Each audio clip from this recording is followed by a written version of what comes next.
Hey guys, this is Pat from Custom Lux PCs, and today is going to be a relatively short video, but an important one. We are going to cover what to do when you get your gaming computer. So you may be very excited when your PC finally arrives, but it is important you follow these steps to make sure that you get it up and running properly. First, carefully remove the PC from its cardboard box and place it on a table. After unboxing, you see that there is plastic packaging inside the case. We are going to unscrew these thumb screws that are located on the front panel, holding the tempered glass panel in place. The thumb screws may be on the front and the left, right, and in the bottom corners, but in this case, they are on the back side of the front panel. So after we undo those, the tempered glass panel will pop off, and we can gently place it aside. And then we can just take out the packaging. Just to give it a good look, make sure all the components look to be in place. Even if you have a novice experience with gaming PCs, you can kind of see if the plugs are plugged in correctly. So after it looks good, you can place the tempered glass panel back on front and re-screw it in, but I'm not going to do that now because this is just for the video demonstration.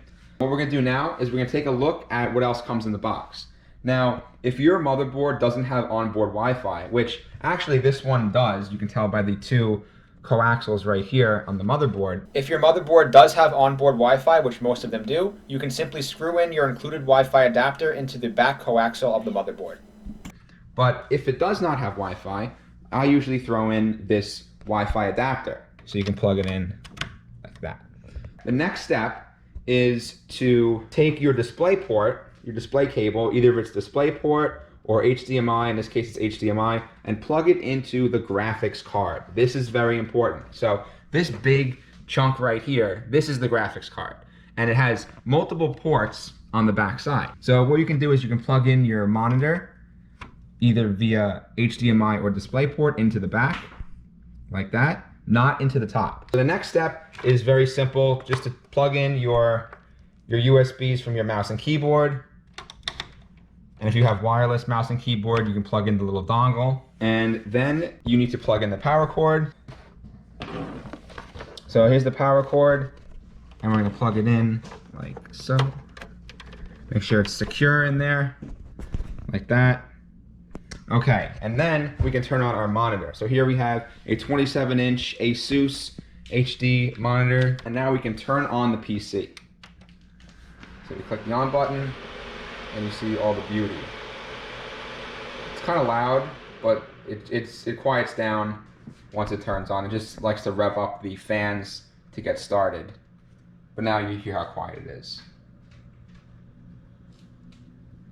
Yeah, so here you can see the RGB RAM, you can see the RGB CPU cooler, and then you can see the PC is up and running. And then now we're in the user profile.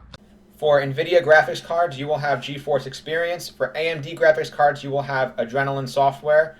For the RGB software, it will be on the desktop, and information will be given in the text file on the desktop. So yeah, so that's about it. And I hope you enjoy the video and learn what to do when you get your gaming PC. And if you have any questions, you can leave them in the comments below, and please make sure to subscribe.